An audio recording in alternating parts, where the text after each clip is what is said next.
Yay. Well, Yay. We are so excited for our podcast today. We have a special guest on who we've actually been on your podcast before. Yes. And we actually get to chat pretty frequently. I think you're like the one other female business owner that I talk to consistently. So what a treat to have you on. Well, the only one. You are. It's true. You know, you're the only female business owner that I talk to as well, besides Sammy. It's true. What a funny introduction. Okay, today we have Kait Warman on. Her last name is going to change very soon. Oh my God. So we're That's crazy, you guys. You know, this is the first interview I'm doing post-engagement. Like, yeah, this is the first one, okay? Yes. Oh my gosh. We get to have you get so vulnerable. We're going to ask just terrifying questions. So vulnerable. Is this excitement or fear that I feel? We're going to expose Kait like down to her core today, which we found out's a really good person actually, so I'm just kidding. Don't be worried. No, we feel really excited. It's kind of cool how we've gotten to build relationship, obviously still very new and recent, but just how like our audiences so coincide and we have so much alignment with like what we're trying to go after and in the way that we're wanting to impact people, and so super fun. There is a fly that is attacking me right now, all over my face. I just have to say, guys, I'm looking at you on Zoom and like you have the perfect glowy tans. And then I'm looking at myself. I'm like, oh my gosh, like I looks like I haven't seen light in like years. And you guys I just have to call it out because I'm looking and I'm like, oh my gosh, I need some sunshine. Okay. I mean, it helps that we live in Hawaii and we surf all the time. Like there's a lot of people in Hawaii that are not this tan, but we just love the water. I could say the same thing about your eyebrows, that I would be jealous that people can see your eyebrows, you know? and so maybe my skin gets darker, but my eyebrows get more and more translucent. So it's true. The grass is always greener, Kait. This is gonna be fun. I'm excited to just ask some questions. So just before, I guess, going into the rest of the podcast, we get to ask you some questions about your relationship. You have primarily influenced single people, right? So like maybe you can just, for our audience, because I know we've chatted on your podcast before, for our audience, maybe you can introduce yourself and share some of the things that you're doing and what you really care about, and so we can start there. Yeah, that sounds great. So, hey guys, if you don't know me, I'm Kait Warman. And 4 years ago, God put it on my heart to start a podcast for single Christian men and women. And I felt terrified because I was like, why? I'm not married. I'm still single. I haven't done it very right. Like, why would I be the one to start it? But I really felt God saying, if not you, who? Like nobody's talking about Christian dating, and I have healed you through so many areas, and I will bring you through this as well. And so I just, with that, that confidence within me and God really putting that in my heart, I started Heart of Dating as just a dream that I had no idea where it would go or what would happen. And in the first year, the podcast just really grew. And so many people did listen, and guests said yes to be on my podcast. And from there, I became a dating coach. I started creating courses. Most recently, I have my Drop the Hanky program for men and women to connect and learn how to date and also meet people. Okay. Because that's one of the biggest things people say as Christians are like, where are the good Christian singles? I'm like, well, they out there. Okay. We need to change up how you're doing it.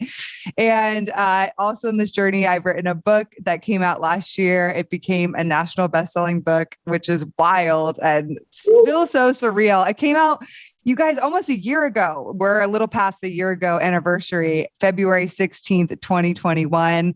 And that book is called Thank You for Rejecting Me, all about different forms of rejection. And now today we host different conferences, and we just had our last conference, the Heart of Dating conference, that you guys were able to be a part of virtually. And it was phenomenal. We had people tuning in from around the world, and both virtually and in person in Orlando. Actually, I met people in Orlando that flew in from Colombia and Canada, and this guy from Germany who has like a small group of men that listen to the podcast. And I was like, oh my gosh. And so just phenomenal to see singles around the world of different ages, of ethnicities, backgrounds, different theological backgrounds, even just all coming together. And so I love what I get to do. And up until this point, I was a single woman, and now I am engaged, and it's public and it's crazy. So, but it doesn't change my mission. I still feel so called to serve singles and their healing journey and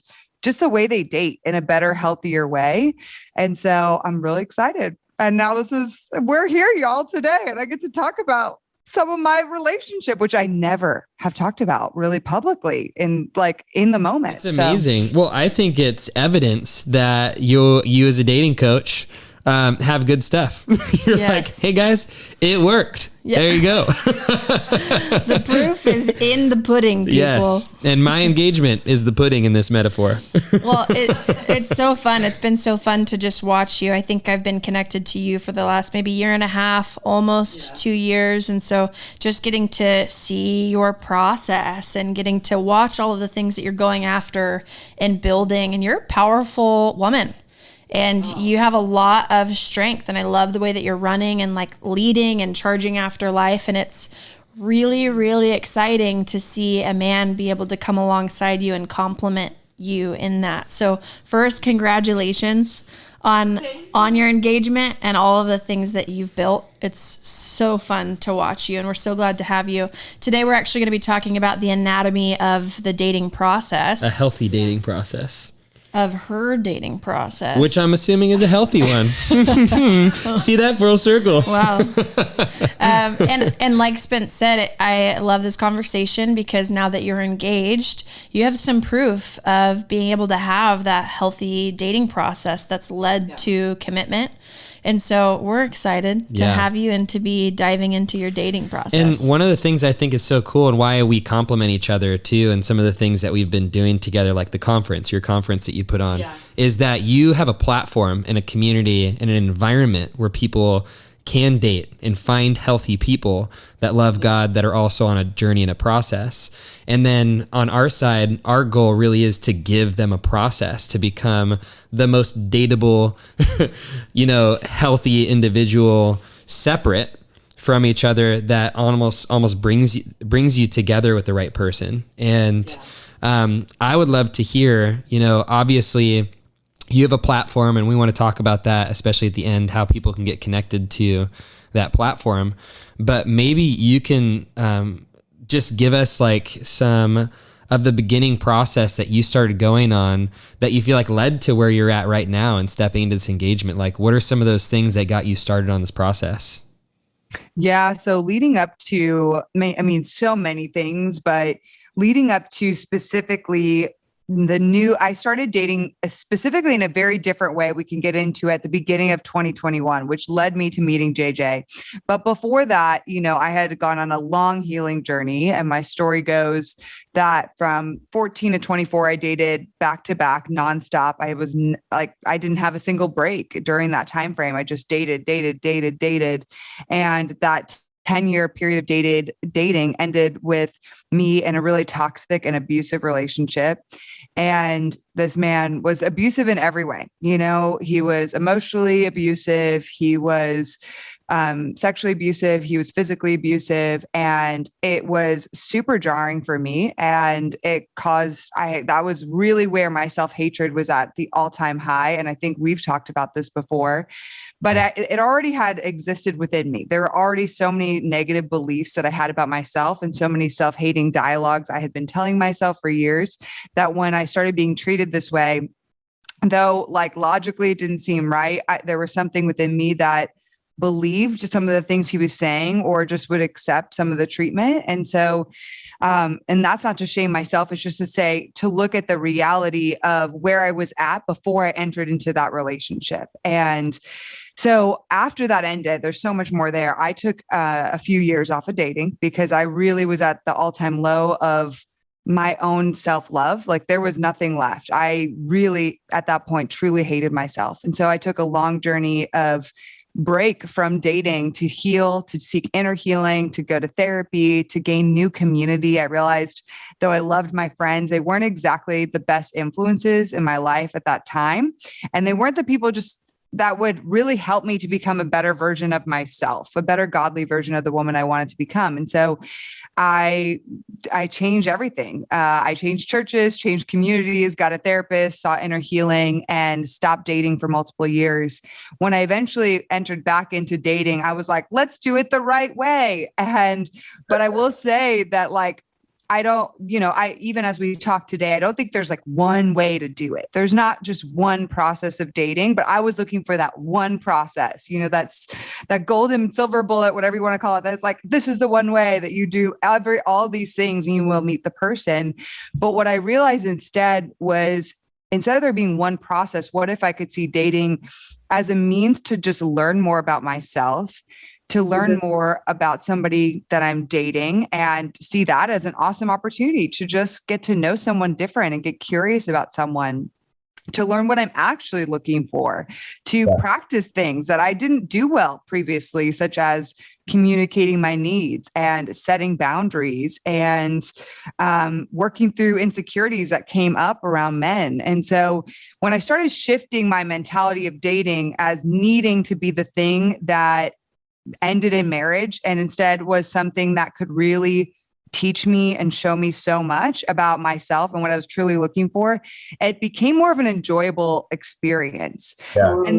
And even within that, I still had heartbreaks. I still dated guys for months or even up to a year. And it still was heartbreaking because I'm not marrying any of those guys at this moment, right? I'm marrying JJ.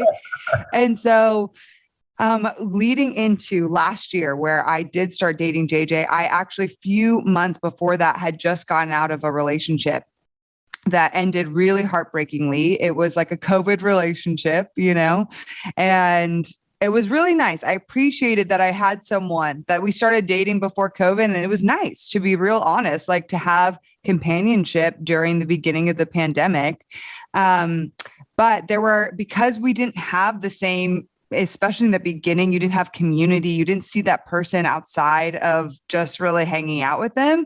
You missed out on so much of seeing how that person interacted with females, for example. And so there were a lot of things that I missed in the process because I just wasn't able to see it. It was truly not possible in Los Angeles those first few months of the pandemic. And so that relationship ended. And a few months after that, I was like, all right, I'm going to do this so differently. And so leading into last year, I started a dating challenge, y'all. And maybe we can get into that in a second, but I felt fine. I was just like, you know what? I'm not going to commit as easily as I have in the past.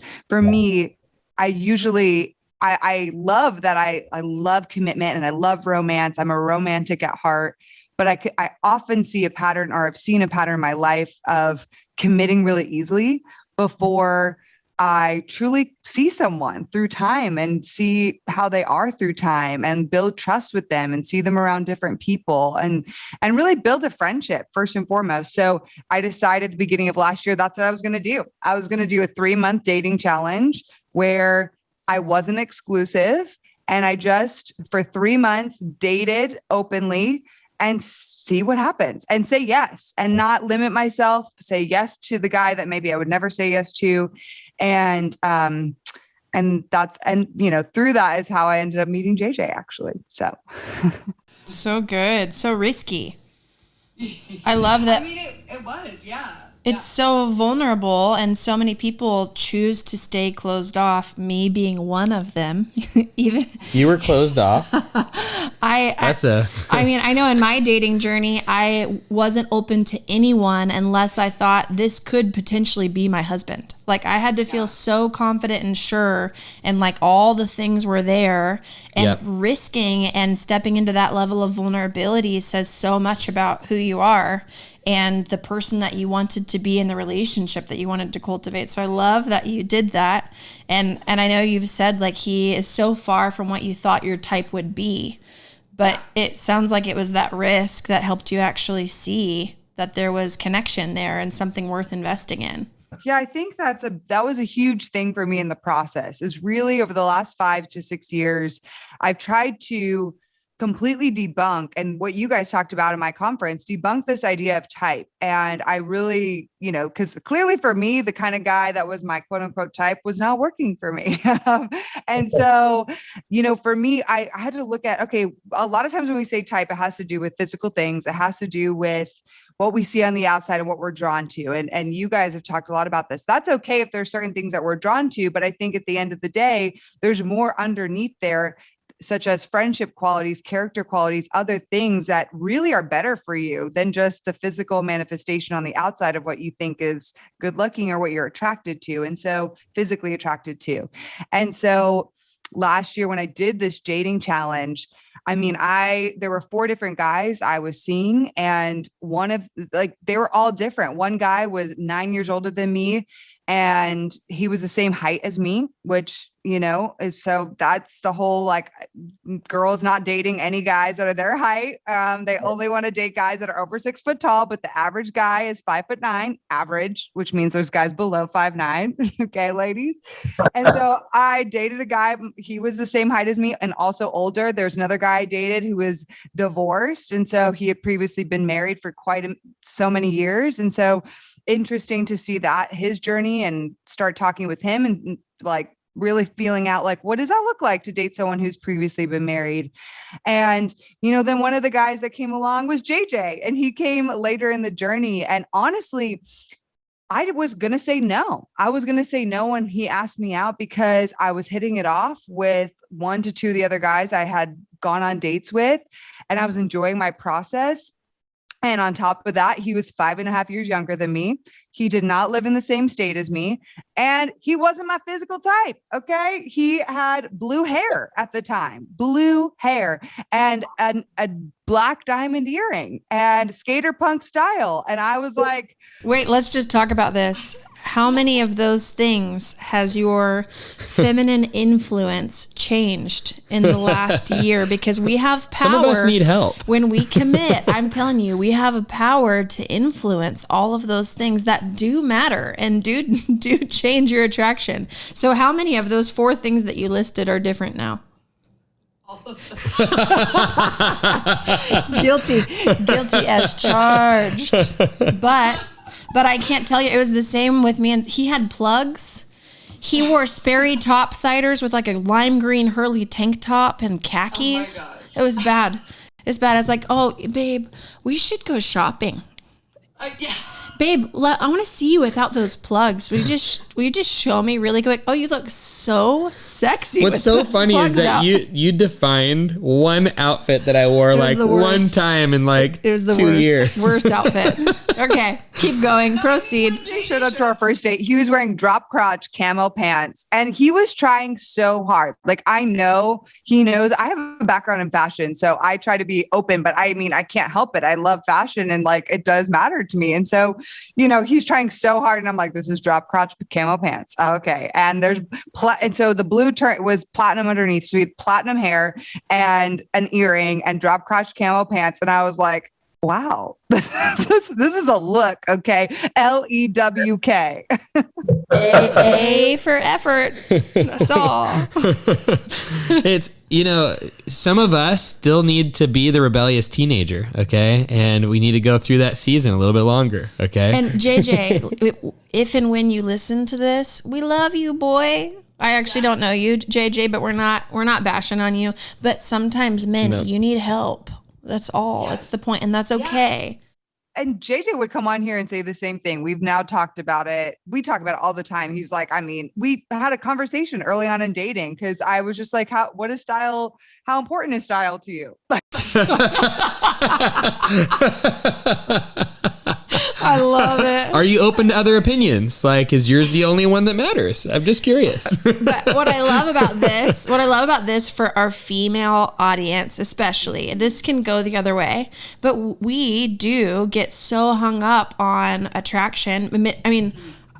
Obviously men feel this way too, but women will find a man basically attractive, but they won't like X, Y, and Z. And so they will put an X on him instead of like, hey, actually, if you have some level of investment and commitment, those things are really easy to change. And the way a man shows up actually looks and feels very different with just a few tweaks. I think it comes down to like on both sides. Like even here in Hawaii, I know some of the younger guys have, you know, ended up with girls and been like, you know what, I like her, but her, you know, her body just isn't, you know, this thing that I'm looking for. And you know, and it's like, you hear that over and over and over and over again. And you hear that on the other side too. You know, I remember Sammy didn't want anything to do with me because I wasn't tall, dark, and handsome. And I was a blonde guy. I never thought I'd marry a blonde light-colored hair. With hard to see eyebrows when he's tan. Yeah, right, exactly. No, all the time. You're like 10 feet away, and then all of a sudden you get up close, and you're like, whoa, you have eyebrows. That's awesome, you know.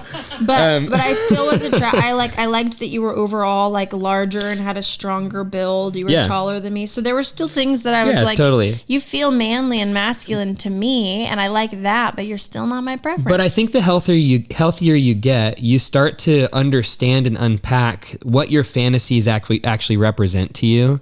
Is that our fantasies actually represent a savior from pain, you know? And like we think somehow that this fantasy of a guy for women is going to save me from feeling unworthy of love, unchosen, unwanted. And if this fantasy appearance of a man also has all of the knight in shining armor qualities, then it will mean that I'm valuable because the ideal man chose me. I mean, his attraction validates my beauty. Right. So it's really saying the deficit that I feel, I believe will get filled based on this person's level of attraction, because it confirms and validates how I feel about me.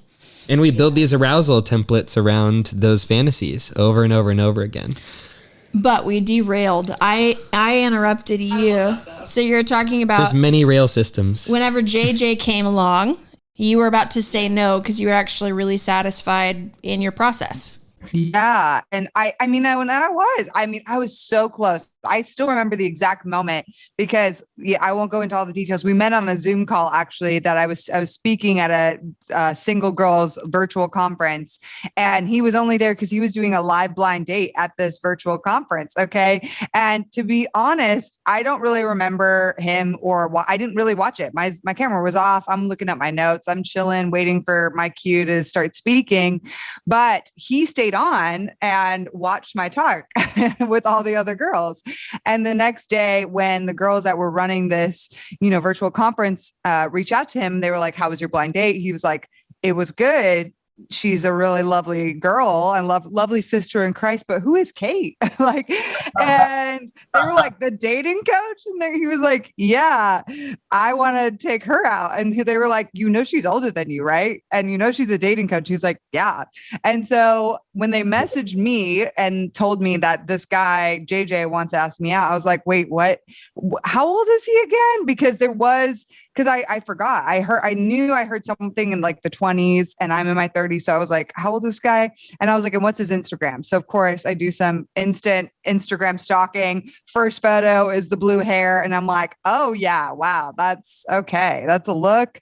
Then all the other ones below it are like platinum. But what I loved and what stood out to me is I was like, this isn't my quote unquote physical type, like style wise. Okay. But I love that even looking at his Instagram, I could sense like he just is authentically himself. He's kind of funny. And he definitely does not care what people think about him, because he would not be posting some of these photos if he cared what people thought about him. And I appreciate that, because I know for myself, I need someone who doesn't care what people think about them, because I've struggled with what people think about me. And so it would be horrible for me to be with someone who's constantly just like me, where we're constantly like in competition. And so I love that he just seemed authentically himself. So I said, all right, fine, I'll go on a date with him. And so actually recently we had our 1 year of when we first went on a date together, and it was a virtual date. Also, he lived in Seattle at the time. And I was not even nervous for the date, which is helpful when you go on a date with somebody that isn't like, oh my gosh, 10 out of 10, you're like perfectly hot picture of whatever you had in your mind. but you're just like, I'm going to, first of all, reframe how I'm entering into dating. And second of all, just see this as like a no pressure situation. I'm just talking to another person and getting curious. I wasn't nervous for the date. I was so present, and I just had open expectations. I also did, I think this is important. I didn't go into it being like, I'm going to like this guy. There's no way I'm going to like him.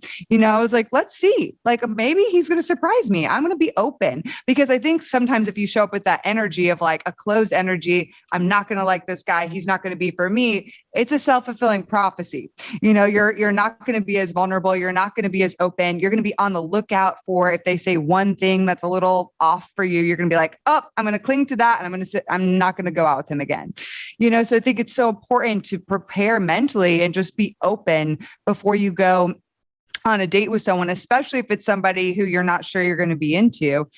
And so I was so pleasantly surprised. I mean, for the virtual date, this man did it up. Okay. He sent me the most beautiful French bouquet of flowers I've ever seen for our first date. He bought me dinner, had an Uber Eats sent to my house. And then he had these questions, like interesting questions that he had gathered, like fun ones, like a this or that thing. And then a few interesting questions. And he had a whole thing prepared. And I was like, oh my gosh, for a virtual date, this was amazing. And from there, that was just the beginning, and I was like, wow, I really liked this guy. And he continued to stand out for the coming weeks after that. And I was open with him immediately. And I think this is important. If you are ever going to practice non-exclusivity for a certain amount of time, you have to be really clear in your process, because I feel like a lot of Christians, what I'm saying right now with me, I was talking or going on dates with more than one guy. A lot of Christians are like, and that isn't for everyone. Okay. It's not for everyone. You really have to know yourself. But for me, it was a great win, to be very honest, because it helped me practice not overly committing, which was my previous issue. And it helped me just be open. And at the beginning, there was one guy that really stuck out. And by 3 months, or about 2.5 months, this guy I come to realize was not emotionally available, was not a good fit for me, was not in a good place in his life to actually date. And previously, if I had not been talking to any other guy, I would have just jumped 2 feet into this man and being with him, and probably would have been like, well, we can make it work. Let's see what happens. Let's make it work. But when I started sensing the emotional unavailability, I was like, I addressed it and I ended it. And I was like, and I felt so good about that. And also I wouldn't have met, JJ in the process if I had just committed to that guy. And so I did tell JJ right away, this is where I'm at. I'm challenging myself for 3 months. I'm actually in the middle of that challenge right now. I am seeing other people at the moment, and but I do want to continue getting to know you. And so I just wanted to add that in, because I think it's important, because a lot of people have questions when they're like, you dated more than one guy at one time? What does that look like? So you have to give your disclaimers, right? Like, I'm not making out with more than one guy. I'm not, crossing all these physical boundaries of more than one guy. It's like, I have high standards for the way that I go on this process of exploring and getting to know people. And I think that's where people probably go in their minds, is like, they're like, wait, you date more than one person, and it's like they immediately associate it with the worldly standard, where it's like normal to hoe around with multiple people at one time. It's like, if I'm actually carrying myself with honor and I'm treating other people with honor, the dating experience is way different, because I'm just building connection. I'm building equity with people. I'm just exploring. And one of the things that actually kept me from having that level of freedom in my dating process is I took over responsibility for the emotions of women.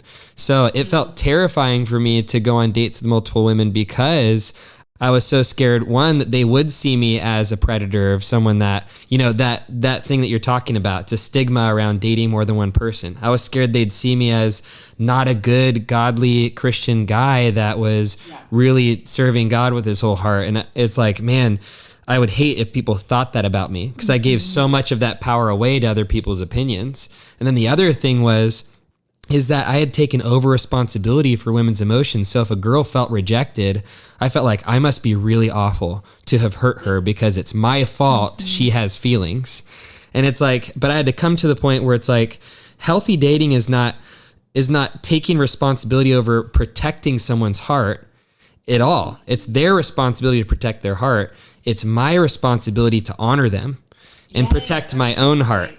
Yes. Protect your heart and honor them as best as you can, you know? And I always say, my friend JP says this, but what does it look like to leave someone better than you found them?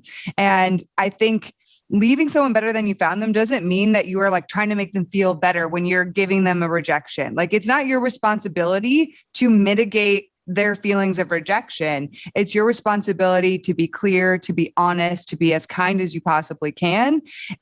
But being clear is part of that as much as possible, because leaving it all ambiguous because you're worried that you're going to hurt them more if you're just clear is not actually kind, and will actually hurt them more in the long run if they think there's still an open door, you know, when it comes to ending things. And so that's such a good, and we love to do that. We love to personalize rejections. And that's where we, you know, when we're talking about this healthy dating anatomy, I just want to make a quick distinction, because I think it's important for Christians specifically, because we're really weird sometimes with dating.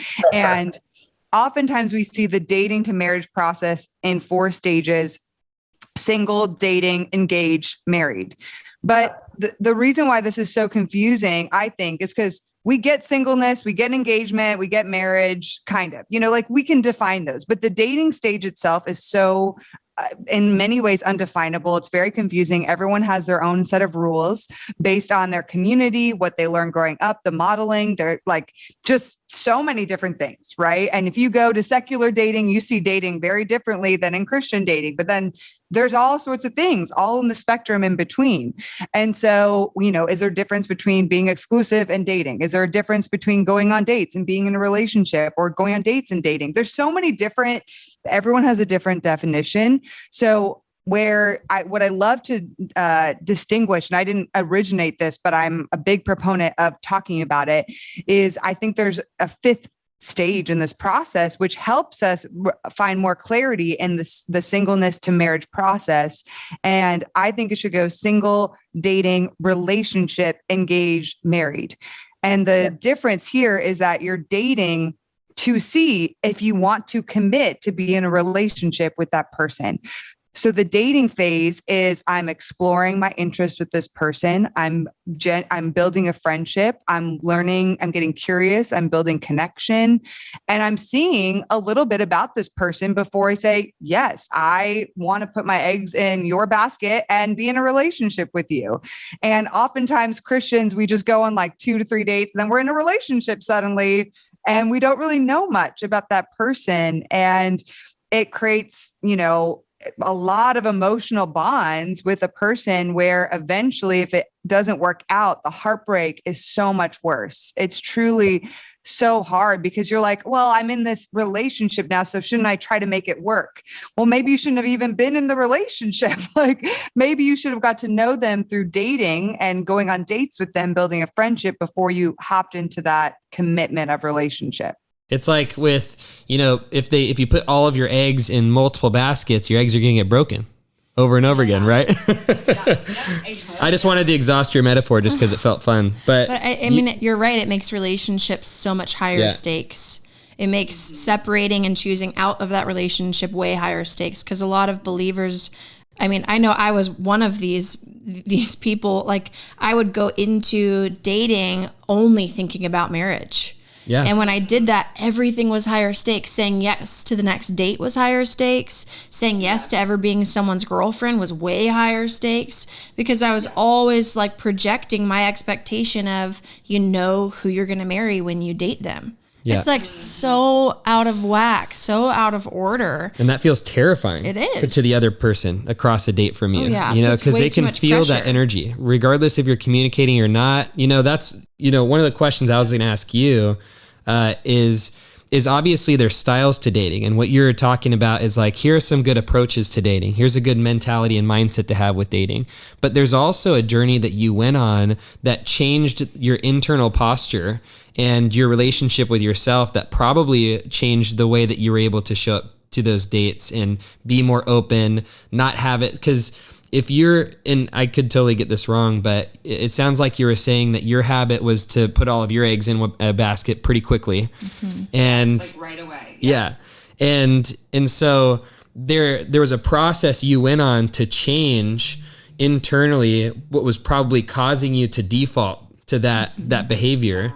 And although there's a lot, because I guess the reason why I'm asking this question, because I caution people all the time, don't just change your behaviors. Like, don't just change the way you show up. I see so many dating coaches, not you, but other dating coaches specifically in the world, that are like, here's how you show up to get a man to like you. Here's how you show up on your dates in order to, do it well and to make things fun. And it's all mindset change, behavior change. But there's an internal change that most people skip and they bypass in the process. And so for you, I guess, what did that part look like that started affecting the way that you were able to show up in those dates that you were going on? My answer to this too is some Christians, I think truly with what I'm about to say, at least the beginning part, will roll their eyes because it's been said before, but I believe it because it changed the way I date. Like, you really, truly, for me, I put so much of my identity in stock in relationships and in men. And so I had to reclaim who Kait is, be proud of and love who Kait was as a single person, and cultivate a really rich single life, truly, to the point of where it got me to is where I'm loving my life, how it is right now and who I am so much that this person isn't like going to fill my life. They're going to complement me, like we were talking about earlier, in such a beautiful way that would bring us together more forward. Otherwise, why am I even going to date at all? And what I see in the dating scene right now, or a lot of people I work with, is there's, we have a big propensity towards lack and scarcity, and within that, almost idolizing marriage. And so because of that, there's a lot of internal stakes that we have on the lines, because if the date doesn't work out, there's an internal stake of, I'm still not worthy. I'm never going to find what I really want. God isn't really good to me. And I think when we are able to start working on that, because that's what I had to work on. I had to work on, okay, there's nothing wrong with me if it doesn't work out with this guy. Yeah. And also, I'm still okay. And I still love my life, whether or not I'm married at this moment. And that's a huge part of the journey for me of really cultivating that.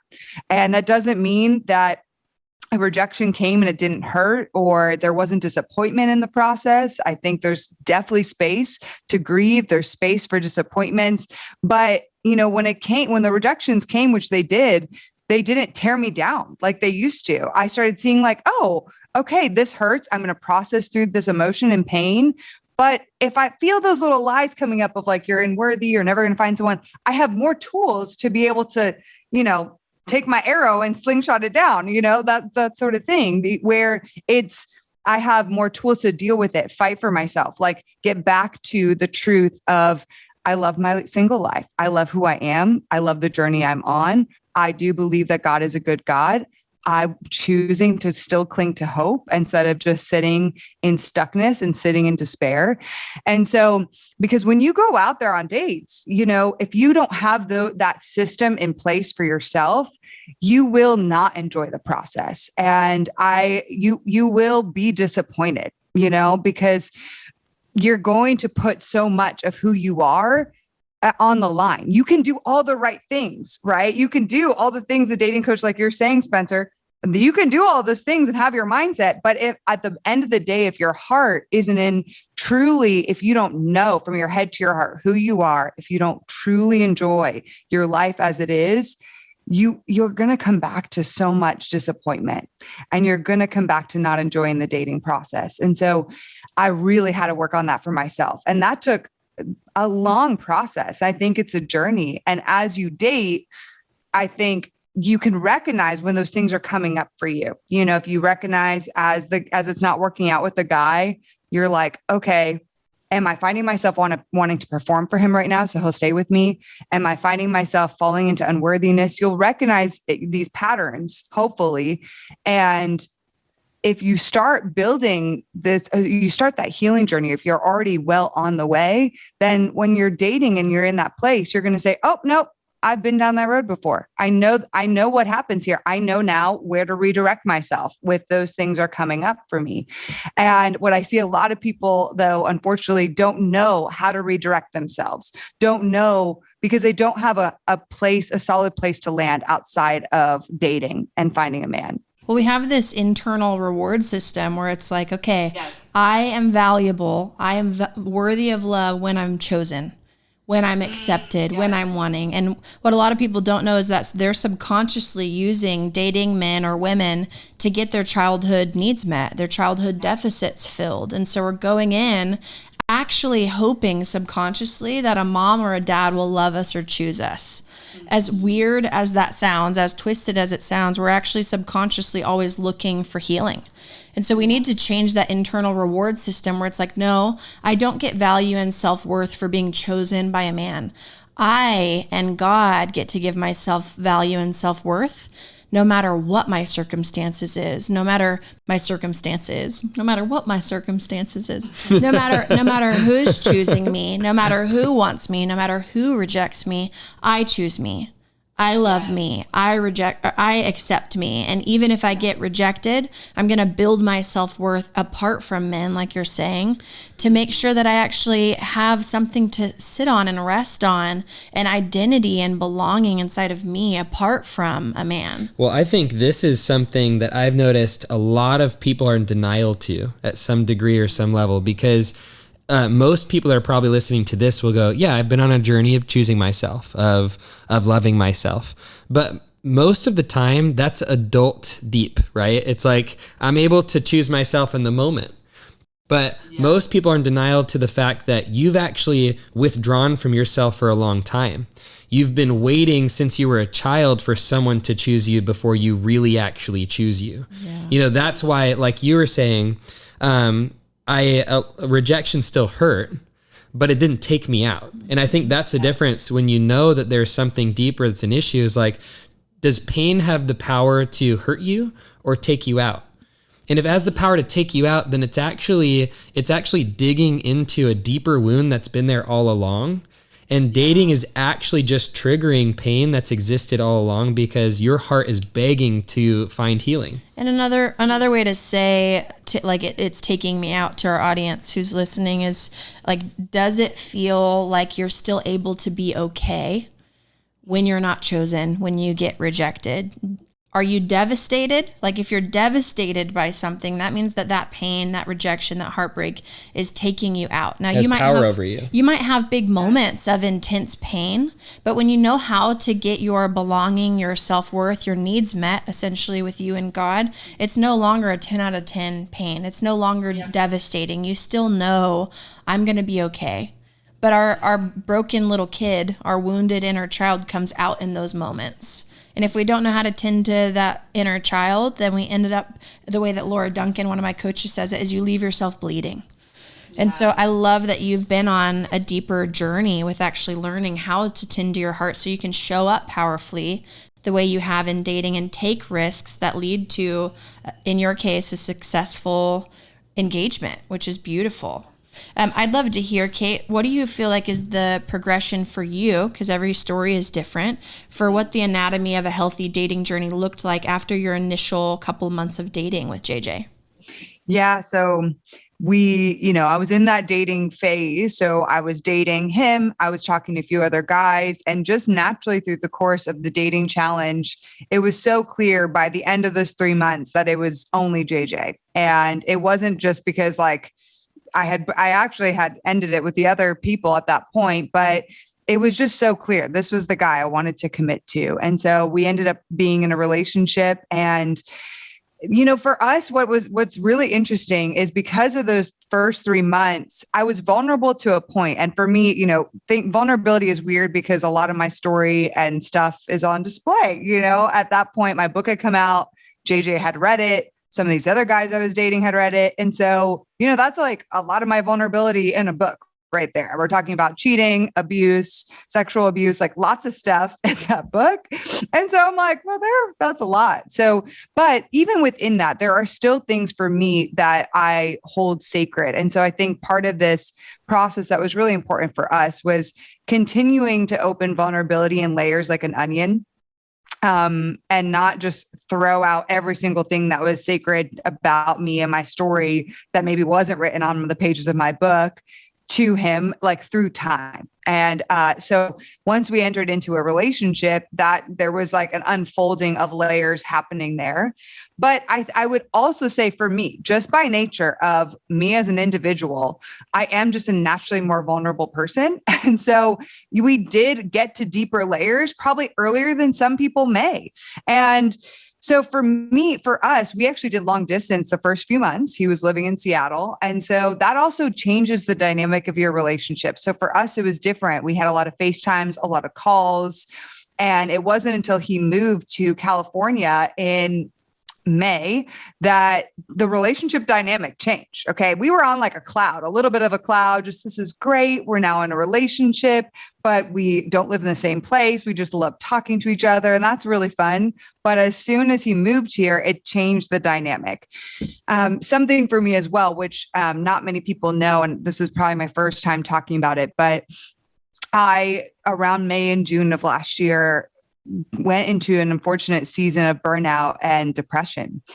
And so when he moved to California, I started, it was also me going through something I hadn't really gone through before, specifically depression. And so it was challenging. And so here's what we had to do. What we had to do was seek external help with that, so that the relationship just didn't come all encompassed into our little bubble of like, let's figure this out and still date and all this stuff. And we had moments of like, should we not date while I have depression? Should we not? But we sought a lot of counsel, and we had great friends. Though my relationship publicly has not been public for the whole year, we had an incredible group of people around us. And I will say I was so grateful. We brought in one of my closest friends and her husband really early into our relationship as we started dealing with this depression and anxiety. And they have been married for 7 years. She is just like me. So many past wounds and trauma systems and trigger responses that are so similar to mine. And her husband is very similar to JJ, ironically. And so was such a beautiful gift to tap into them early on in the depression and burnout and anxiety that I was dealing with, to say, hey, some of this is coming up How did you guys deal with these things? And I think for us, that was such a game changer in our dating relationship, to just seek counsel from a really strong married couple that understands what it's like to be like us in a way. I think a lot of people don't do that. We're just like, oh, we're in a relationship. It shouldn't be that hard. We're just figuring it out. And I'm not going to lie, like there were hard points in our relationship. It was not just everything is perfect. Because this thing of burnout and depression and anxiety was happening, there were challenges within our process. But I'm so grateful again for the systems that I had built in advance, and the systems JJ had built in advance before us dating, because I was able to reach out to my therapist, was able to reach out to this amazing couple. He was able to seek counsel from people he had. So flash forward to before engagement, we had actually started premarital before engagement. And because for me, I actually want to know the answer to some of those questions before I say yes. I'm like, I want to know about some of these things before I say yes to marrying you. And when we got into premarital, which was another form of us having counseling, it was so fun because they were like, y'all already have talked about this stuff. Oh my gosh. Like, and that's just how the cookie crumbled for us, because we went through a harder season midway through our relationship. We had to deal with some of the harder realities of triggers and trauma responses, that just things that were coming up because I was in a very low emotional place. And so, but we had those systems in place. And it was so helpful for our relationship, y'all. It was so, so, so helpful. So I think the story I want to tell people as I share, and JJ and I share, is it's so important to do as much healing as you can before dating, and know that within dating, it may not be perfect. There may be things in a relationship, and definitely eventually a marriage, that come up. So what can you do to prepare yourself as best as possible, not only through your own personal healing up until that point, but then with tools and systems that will help you for when things come up in your relationship, because they might. And they're probably going to, I mean, you actually hope that they will. Like, I get worried for people who just have the easy, beautiful relationship, that never have hard things that they go through, that never have to work through pain. That's always a huge red flag to me, because it's beautiful that there's that much connection and chemistry, but there's also a lot of things that can stay under the rug. And you have the peacemakers and the peacekeepers in relationship. You also have the passive people, the non-confrontational people. And when you don't ever address things, and when you don't have pain, you guys never know what it's like to work through that together. You never know what it's like, can we stick this out? Can we go through hard times, have hard conversations, be really honest with each other, have people speaking into our lives? What gets triggered in us when people are speaking into our lives? How do we react in pain? Yeah. I personally want to see that with anyone that I'm leading or coaching. And I know it's the same for us. We started counseling 2 weeks into dating. So we were we wanted voices in our life. That was mostly him initially. And now I have such a huge value for that. But we wanted people speaking into our lives who were bigger than us, ahead of us, could call out our blind spots. So now I'm I get afraid for people when it's just an easy, beautiful relationship. Well, it comes down to also, I think, the goal of a relationship for some people. Some people, and a lot of people would not like to admit this stuff when they get honest with themselves, but I think their goal might be, I want relationship for fun. I want relationship to feel loved and chosen. I want relationship. This checkbox of marriage. I want to be married, so that's why I want my relationship. I want to feel like I'm good enough, and to be good enough, you have to have these boxes checked. Some people, peacemakers, I want peace. It's okay, well, what are you really willing to sacrifice for all of those different goals? When you're okay, I'm getting into relationship for connection. Now, all of a sudden, it changes some of those things, because you're well, the goal isn't just fun. It's not a pain-free relationship. Those don't exist. It's not when you start to change your goal for relationship is I want to become more like love. I want to step more into my full true identity. And I want to know what it feels like to connect intimately with a person that I would never know in a single independent life. When you choose into those things, you're sign me up for the pain. Yeah. I know that there's going to be pain, but I also know that is going to be, it's going to be a tool or a vehicle for all of these different goals. Mm-hmm. If I do face pain. But I think some people wouldn't admit it, but their goal is to avoid pain at all costs. And I want to find a relationship that will get me out of pain. And the truth is to the depth and extent of pain you're willing to walk through, that creates your container and capacity for joy, for emotional intimacy, for connection. So it's as deep as you're willing to go is the depth of abundant life you'll experience. And so I think so many people miss out. And I love getting to hear that as sad as I am that you walked through burnout, which I've gone through a long season of burnout. So has Spencer separately. Anybody in business will have to face burnout at some point. Unless you learn how to do it perfectly from the beginning, which we don't. I tell people this, I'm every business is broken. Yes. You're always fixing something. So much to learn. Yeah, you fix marketing, then what? You have to fix fulfillment. You fix fulfillment, you got to. It's everything. We know burnout. It is not. I had burnout and adrenal fatigue at the same time, which mirrors depression because you just cannot move. You have no energy, no drive, no passion, no inspiration. You're just empty.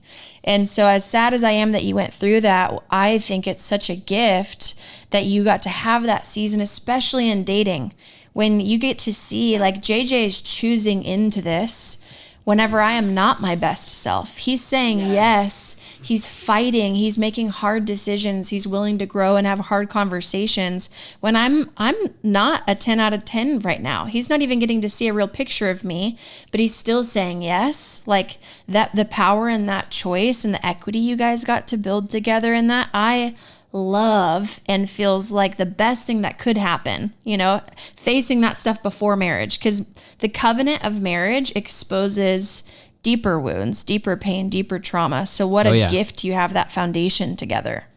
I at this point, there were moments, I'll be really honest, that I had to struggle through my own imposter syndrome of like, I am not doing this season of dating to the best that I can.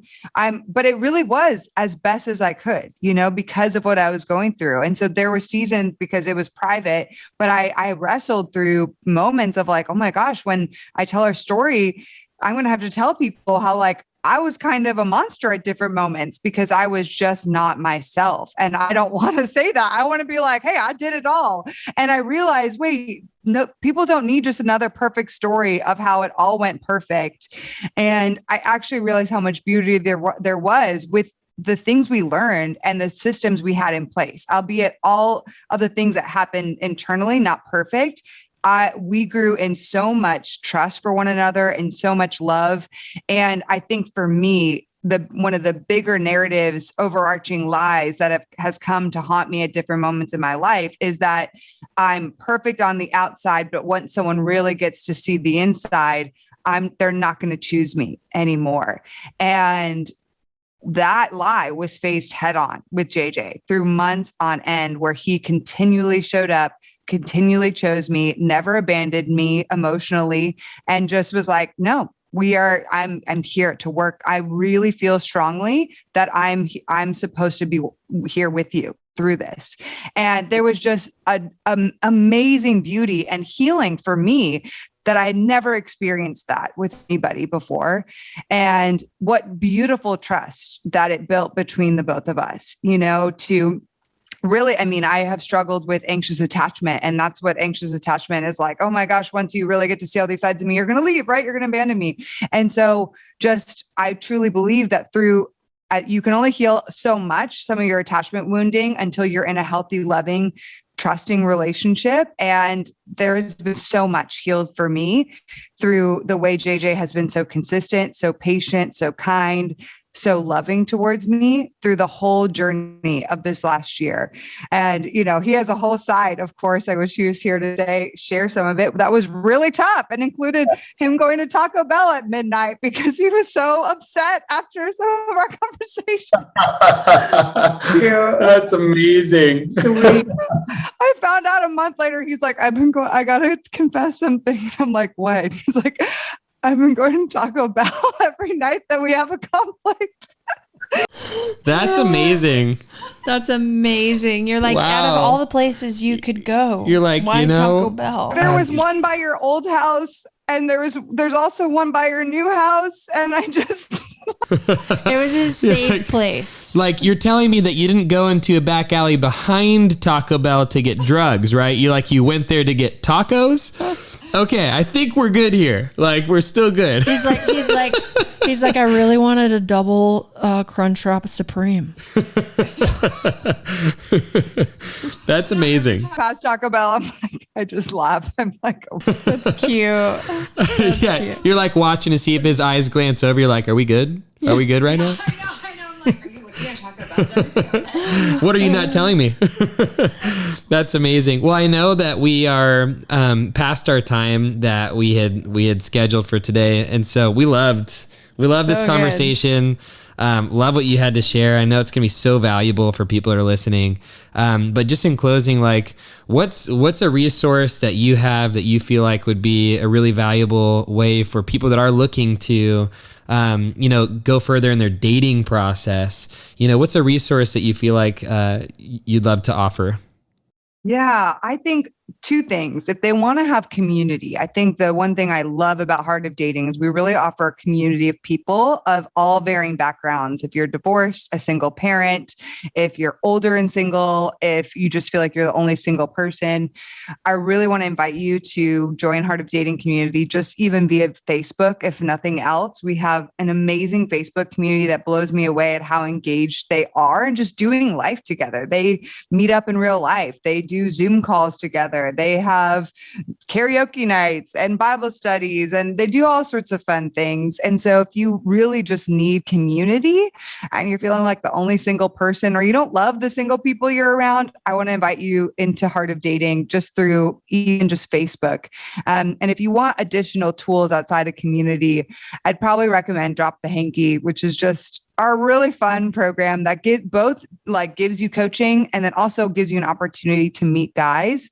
And oh my gosh, I guess I have to give a third tool, but I would recommend my book as well, because we talked a lot today also about how you're showing up in your dating life, how that affects how your dating experience will be, and how actually both how much you enjoy it and how successful it will be, in my opinion, depending on your definition of success.